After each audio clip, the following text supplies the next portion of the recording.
नमस्कार बच्चों, स्वागत है आपका ज्ञान मंदिर में। आज हम कक्षा 7वीं के पाठ 7 पापा खो गए का अध्ययन करेंगे। पाठ के शीर्षक को सुनकर ऐसा लगता है जैसे इस पाठ में पापा खो गए होंगे, लेकिन वास्तव में ऐसा नहीं है। इस पाठ में पापा नहीं खोई, इस पाठ में एक बच्ची खोई है। तो इस पाठ का शीर्षक पापा खो गए क्यों रखा गया, आज हम जानेंगे इस पाठ को पढ़कर। आइए इस पाठ का सारांश हम पढ़ते हैं और सारांश पढ़ के हम इस पाठ की जानकारी प्राप्त करेंगे। विजय तेंदुलकर इस पाठ के रचयिता हैं। विजय तेंदुलकर द्वारा लिखित इस एकांकी में निर्जीव वस्तु को सजीव रूप में प्रस्तुत किया है। इस पाठ में कुछ ऐसी वस्तुएं हैं जो निर्जीव हैं, जो जीवित नहीं हैं, परंतु उसे भी सजीव रूप में, जीवित रूप में प्रस्तुत किया गया है और उनमें संवेदना भी दर्शाई गई है। वही एक आदमी जो बच्चे उठाने का काम करता है, उसके हृदय में संवेदना का कोई स्थान नहीं है। तो इस पाठ में यह दिखाया गया है कि जो जीवित व्यक्ति हैं उनमें संवेदनाएं नहीं हैं, उनमें भावनाएं नहीं हैं, और जो निर्जीव हैं उनमें संवेदनाएं हैं। वो मनुष्य की भलाई के लिए कुछ करने को तैयार है। समुद्र के सामने एक फुटपाथ पर एक बिजली का खंभा, एक पेड़ और एक लेटर बॉक्स है। वहीं एक दीवार पर एक सिनेमा का पोस्टर लगा हुआ है जिस पर नृत्य की भंगिमा में एक औरत की आकृति है। पेड़ सबसे पहले से वहाँ खड़ा है। पेड़ सबसे पुराना है समुद्र के पास। उसके अलावा भी वहाँ एक खंभा भी है, एक लेटर बॉक्स है और एक दीवार पर एक नृत्य करती हुई औरत का चित्र है। शुरू में खंभा पेड़ से बातें नहीं करता था, लेकिन एक बार आंधी तूफान की रात में पेड़ खंभे को गिरने से बचाता है और उसे अपने ऊपर रोक लेता है।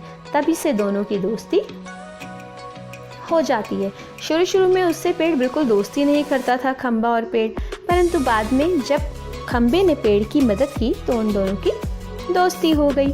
यह एकांकी एक रात की घटना का वर्णन कर रही है। रात में हवा तेज थी जिसमें कभी कभी पोस्टर पर बनी महिला का संतुलन बिगड़ जाता था और उसके घुंघरू बज उठते थे। रात के अंधेरे में पेड़ और खंभा बातें कर रहे हैं। लेटर बॉक्स रह रहकर कुछ भजन गुनगुनाता है। आप देखेंगे यहाँ जो निर्जीव चीज़ें हैं वो सब आपको सजीव होती हुई नजर आएंगी।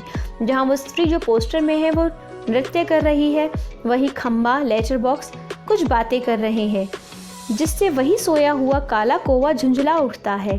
अंततः समय बीतने के लिए लेटर बॉक्स अपने पेट में चिट्ठियाँ निकालकर पढ़ने लगता है। अब वह अपने पेट से चिट्ठियाँ निकालता है और पढ़ने लगता है लेटर बॉक्स, क्योंकि एक वही है जो पढ़ा लिखा है। उसी समय किसी के आने की आहट सुन सभी चुप्पी साध लेते हैं।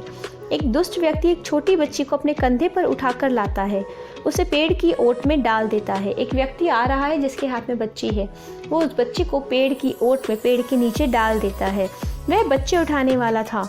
वह उस छोटी लड़की को सोते हुए अपने घर से उठा लाया था।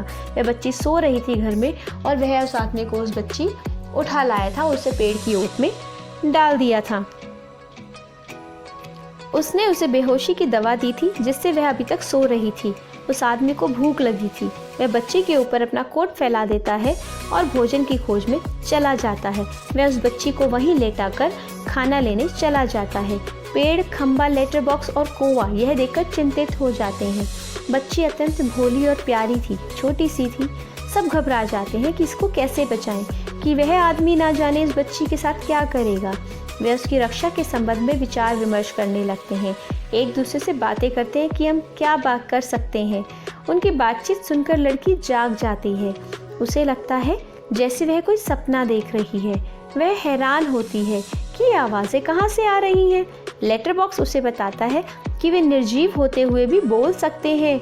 लड़की यह जानकर बहुत खुश होती है कि निर्जीव चीज़ें भी बोल पा रही हैं। सभी उससे उसके घर का पता पूछते हैं, पर वह लड़की उसे कुछ भी ठीक नहीं बता पाती, क्योंकि उस बच्चे को अपने घर का पता नहीं मालूम होता। थोड़ी देर में वह दुष्ट आदमी वापस आता है। सभी चुप खड़े हो जाते हैं और बच्ची भी कहीं छुप जाती है। वह आदमी बच्ची को न पाकर क्रोधित हो जाता है। उसे गुस्सा आता है कि वो बच्ची कहाँ चली गई और उसे ढूंढने लगता है।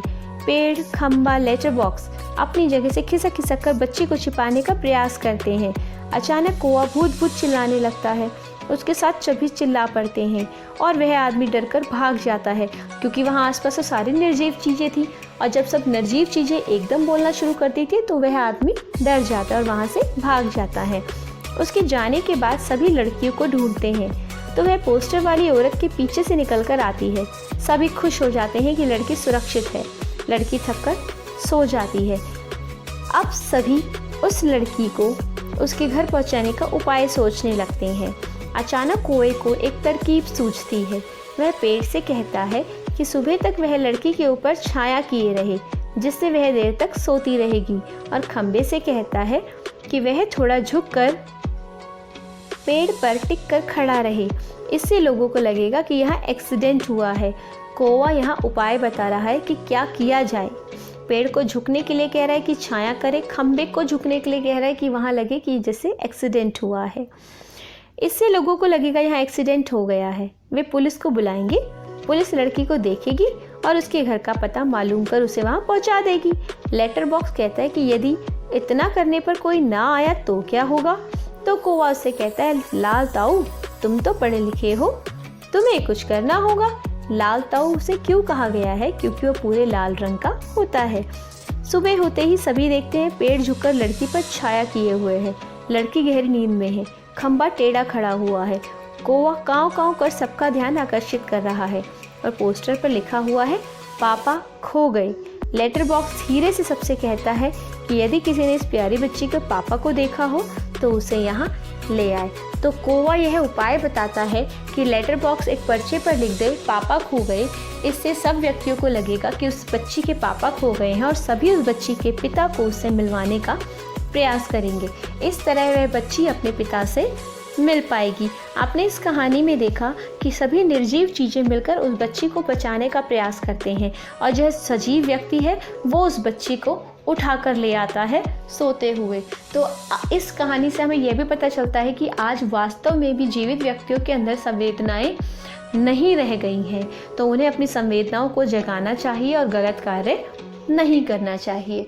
इस तरह हमने यह पाठ पढ़ा, पापा खो गए, और मैं उम्मीद करती हूँ आपको यह पाठ समझ आया होगा।